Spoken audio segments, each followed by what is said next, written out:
हमें ना बचपन से बताया जाता है कभी भी सुनसान जंगल या सड़क पे तुम्हें रात के टाइम पीछे से आवाज आए तो कभी पीछे मुड़कर मत देखना।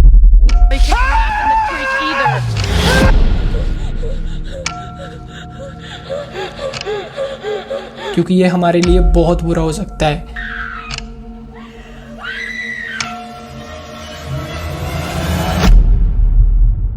और ये हमारे लिए कितना बुरा है ये आगे तुम्हें इस स्टोरी में पता चल जाएगा। ये स्टोरी मुझे मेरे पापा ने सुनाई थी, जिन्हें उनके दादाजी ने सुनाई थी। तो तुम इस बात से पता कर सकते हो कि ये स्टोरी कितनी पुरानी है। और ये स्टोरी मेरी लाइफ की सबसे डरावनी स्टोरीज में से एक है। ये स्टोरी जगदीश और कमल, दो भाइयों की है। जगदीश जो अक्सर शिकार खेलने जंगल जाया करता था और कमल जो अक्सर बीमार रहा करता था।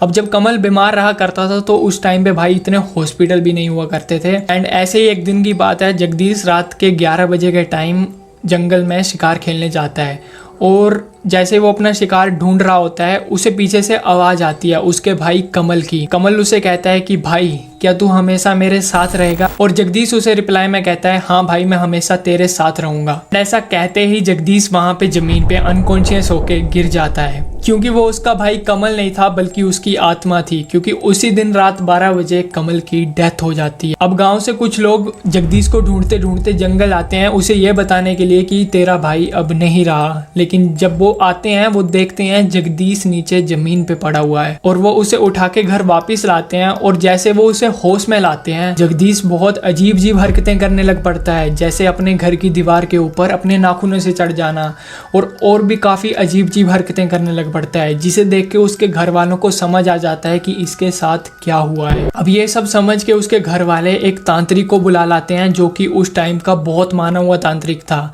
अब तांत्रिक जगदीश की कंडीशन देखकर कहता है कि भाई ये ऐसे ठीक नहीं हो सकता, अगर इसे ठीक करना है तो किन्हीं दो लोगों को एक जगह पे जाना पड़ेगा और वहाँ से चिकन लाना पड़ेगा।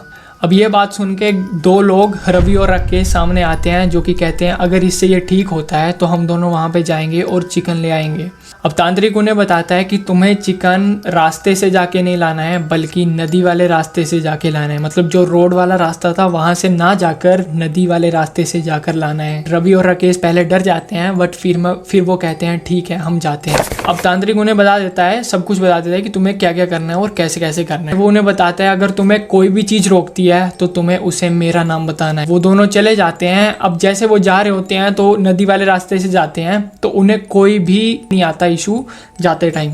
वो आराम से चले जाते हैं और उस शॉप पे जाके चिकन ले लेते हैं। एंड जब वो वापस आ रहे होते हैं तो वो देखते हैं उसी जगह पे काफ़ी लोग इकट्ठे हो रखे हैं। बहुत खुशी का माहौल है, बहुत ज़्यादा टेंट वगैरह लगे हुए हैं, बहुत ज़्यादा लोग इकट्ठे हुए हैं एंड एंजॉय कर रहे हैं। कुछ ऐसा सा वो देखते हैं। अब वो तो अपने मन में ये बात मान के रखते हैं कि हमें बस अपने वहाँ पे पहुँचना। लेकिन जब वो वापस जा रहे होते हैं तो उनमें से एक बंदा उन्हें रोककर कहता है कि आओ भाई हमें ज्वाइन करो, हमारे पास ड्रिंक है और तुम्हारे पास चिकन है तो हम दोनों का फ़ायदा हो जाएगा। तो वो बंदा उसे ऐसा कहते हैं एंड वो दोनों कहते हैं ठीक है हम थोड़ी देर के लिए तुम्हें ज्वाइन कर लेते हैं। जैसे वो उन्हें ज्वाइन करते हैं वहाँ पे बहुत अच्छे तरीके से सब कुछ रखा होता है। मतलब एक टेबल पे एक प्लेट रहती है, उसके ऊपर अच्छा अच्छा खाना रखा होता है और ड्रिंक के गिलास रखे होते हैं। अब वो दोनों ड्रिंक भी करते हैं और जब मतलब वो आदमी उनका वो चिकन लेकर निकालने वाला होता है तभी वो रवि उनसे कहता है कि ये चिकन हमारा नहीं है, ये चिकन उस तांत्रिक का है। उस तांत्रिक का नाम लेकर बताता है रवि उन्हें।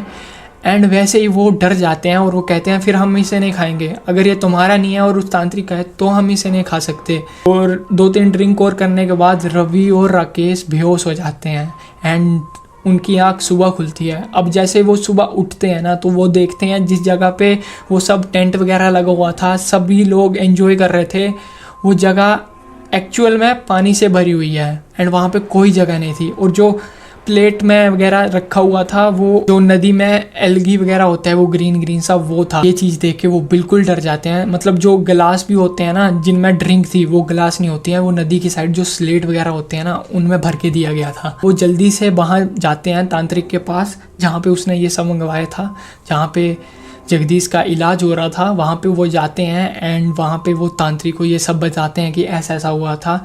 तो तांत्रिक उन्हें बताता है कि हाँ इसी की मदद से वो ठीक हो सकता है, मुझे उनका ही हाथ इस पे लगवाना था और वो कोई लोग नहीं थे, वो आत्मा ही थी जो नदी के साइड रह रही थी और जिन्होंने चिकन देखे उन्हें छिलावे में डाला, तो उससे अब वो जगदीश ठीक हो जाता है एंड सब कुछ ठीक हो जाता है। अगर तुम्हें स्टोरी थोड़ी सी भी अच्छी लगी तो तुम इस वीडियो को लाइक कर सकते हो एंड चैनल को सब्सक्राइब कर सकते हो और शेयर कर सकते हो इस स्टोरी को अपने किसी फ्रेंड के साथ।